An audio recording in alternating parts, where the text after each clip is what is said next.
You cannot defeat an enemy that you will not identify. You cannot possibly prevail against an enemy that you are afraid even to name.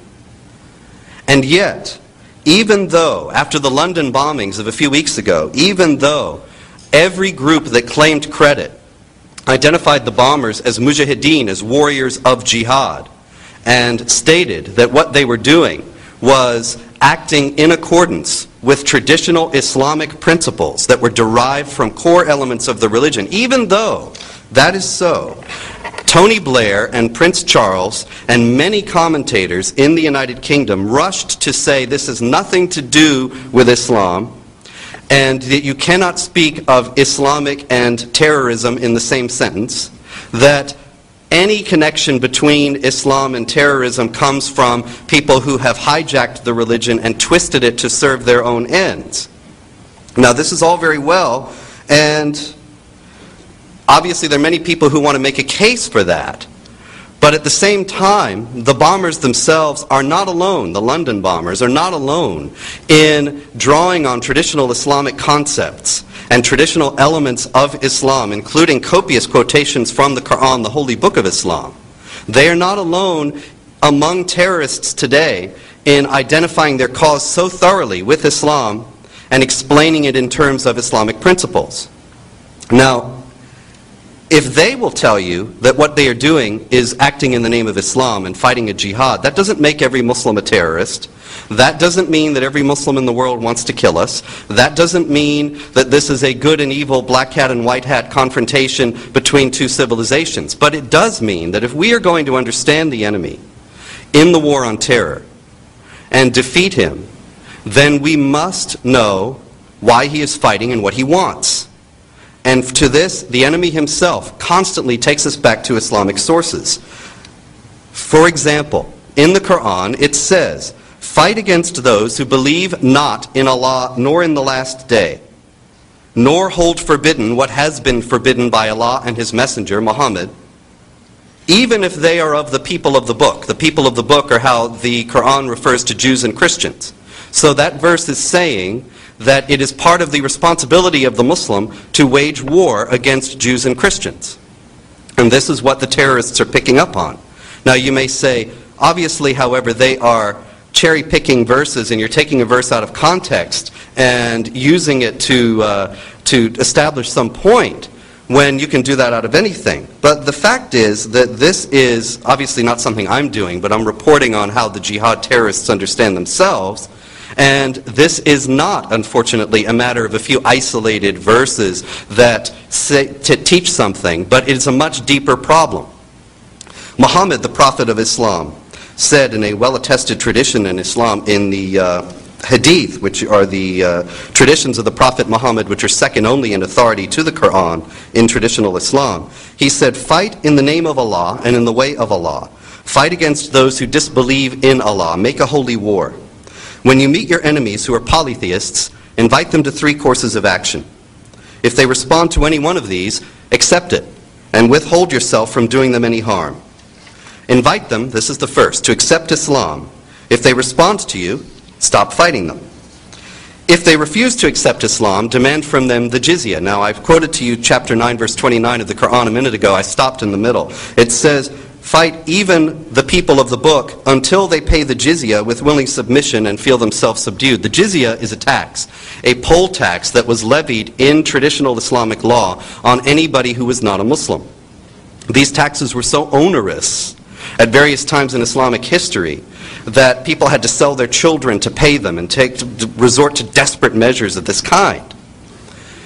As a result, there were huge numbers of converts to Islam because the only way you could live a decent life in these societies was to be a Muslim. And so they would convert. At various points, the conversion rate became so high that the Islamic authorities actually forbade conversion to Islam because it would destroy the tax base. Now, we were at 2 choices: conversion to Islam or submission as inferiors paying this tax under Islamic rule. The third one that the Prophet Muhammad says is, if they refuse to pay the tax, seek Allah's help and fight them. He also said in another place, "I have been commanded to fight against people until they testify to the fact that there is no God but Allah, and believe that I am the messenger from the Lord in all that I have brought. Now get this. He follows that up immediately by saying, and when they do it, their blood and riches are guaranteed protection on my behalf. In other words, when they convert, then they're safe. If they do not convert, they will not be safe. Their blood and riches will not be guaranteed protection. Now this is not the hijacking or the twisted version of Islam that comes from a tiny minority of extremists. This is the word of the Prophet himself and the word of the Holy Book. Now once again, that doesn't mean that every Muslim takes these things seriously. In any religion, and as you no doubt well know, if you yourself are religiously observant, there are people who identify themselves in the religion and take it with varying degrees of seriousness.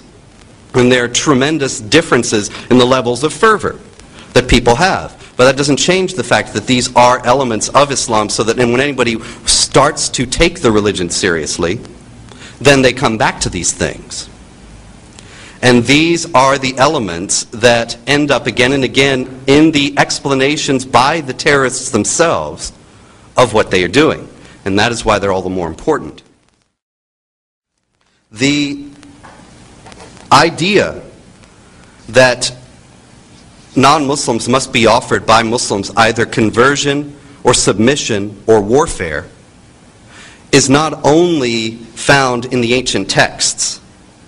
I have in my office a legal manual from the Shafi'i school of Sunni jurisprudence. The Sunni Muslims are 85% of Muslims worldwide, and virtually all Sunni Muslims belong to one of four schools or legal traditions. Islam is a very legal religion, and there are four major schools of law in Sunni Islam: the Shafi'i, Maliki, Hanbali, and Hanafi.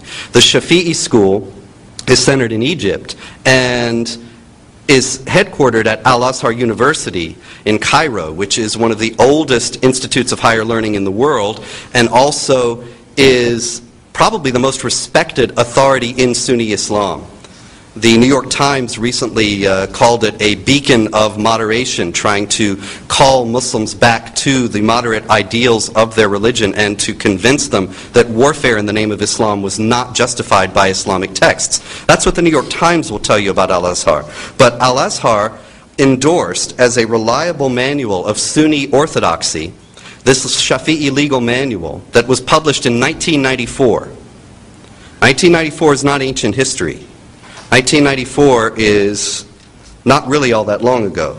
And it says that it is the responsibility of the Islamic community, and I quote, to make war upon Jews, Christians, and Zoroastrians until they become Muslim or pay the non-Muslim poll tax. It adds as a comment by a Jordanian jurist that the invitation to Islam must come first before the fighting.